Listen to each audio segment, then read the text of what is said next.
A sociedade pode rejeitar a mensagem e os princípios da igreja. No entanto, não podem negar a sua presença. Ela está lá.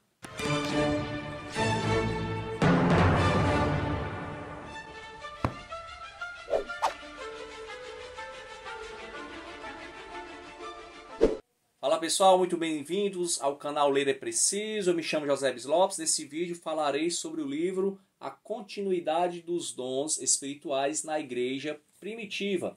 Uma análise dos dons do Espírito durante os primeiros 3 séculos da Igreja Cristã. Livro esse escrito por Ronald Quidd. Na realidade aqui é uma publicação de uma tese de doutorado da década de 70 ainda, defendida pelo autor na Universidade de St. Andrews, na Escócia. Esse livro ele foi republicado recentemente e a Casa Publicadora das Assembleias de Deus publicou aqui no Brasil a sua primeira edição agora em 2023, tradução de Luiz Aron de Macedo. Então a tese defendida aqui pelo autor é que a igreja primitiva, e aí ele vai fazer uma análise, um estudo do início até o século IV, mais especificamente até o ano 325, que é o primeiro concílio, né, ecumênico, o primeiro concílio em Nicéia, e ele vai fazer uma análise desses 4 séculos e vai chegar à conclusão de que a igreja primitiva ela era uma igreja carismática, ou seja, os dons espirituais, dom de profecia, dom de línguas, eles estavam presentes. E para isso ele faz um estudo dos primeiros livros, dos primeiros pais da igreja, Didaquê, Tertuliano, Orígenes, tá? Cipriano, Cirilo, e até também textos de pessoas que eram críticas ao cristianismo, como o filósofo romano Celso. Então ele vai pegar trechos dessas obras onde há um indício de que a igreja é carismática, era carismática. Porém, a partir do século III, mais especificamente do ano 260 em diante, nota-se que há uma diminuição de citações a respeito dessa atuação dos dons espirituais. O autor defende que, na medida que a igreja ela vai se institucionalizando, na medida em que os bispos vão ganhando cada vez mais proeminência, cada vez mais poder na igreja que está se institucionalizando, os profetas, digamos assim, eles vão diminuindo. Então, a igreja ela cresce e acaba que vai sofrendo as dores desse crescimento, ou seja, vai muitas vezes não dando muita atenção a esses dons espirituais. Outro motivo é que começou também a ter muitos abusos, exageros. Ele cita aqui, por exemplo, o mais conhecido, que é o montano, né, montanismo, que ele se autoproclamava profeta, assim também como as 2 profetisas que seguiam seu ministério, que é Priscila e Maximila.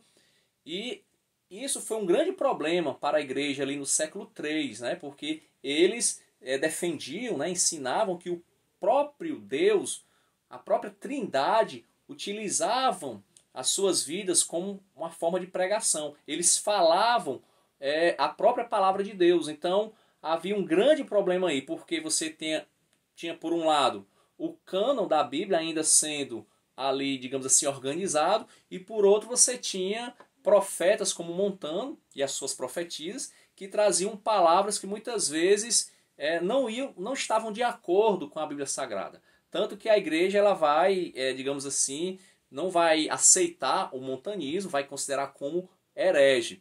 O que me chama a atenção é que o autor ele tem aqui uma visão bem branda a respeito do montanismo, e isso me chamou a atenção, porque na maioria dos livros de teologia que eu já li, é quase que unanimidade que Montano ele era herege, né? Que ele ensinava coisas que não estavam de acordo com a doutrina cristã.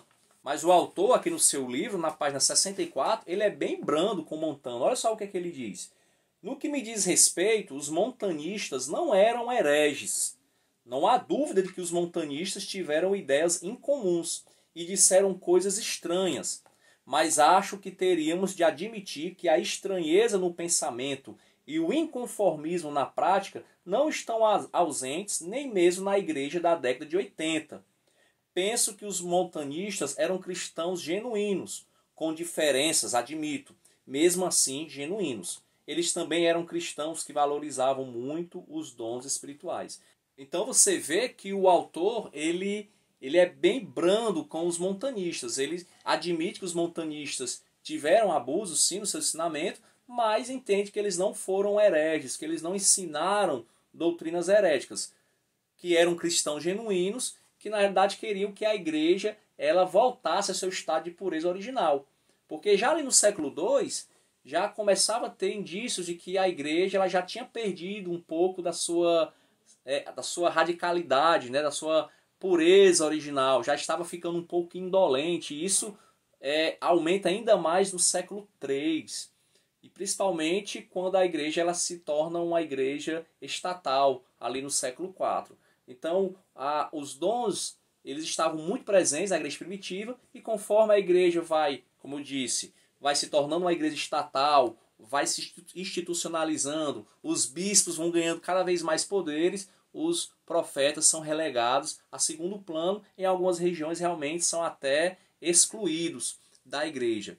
Então, é isso que o autor mostra no seu livro. Acho que é um livro bem interessante, sim, com muitas referências. Como eu disse, tem muitos autores da patrística, onde o autor vai selecionando textos e mostrando que os dons do Espírito, conforme o apóstolo Paulo ensinava lá no Novo Testamento, estavam sim presentes. Então, por que os dons deixaram de atuar na igreja?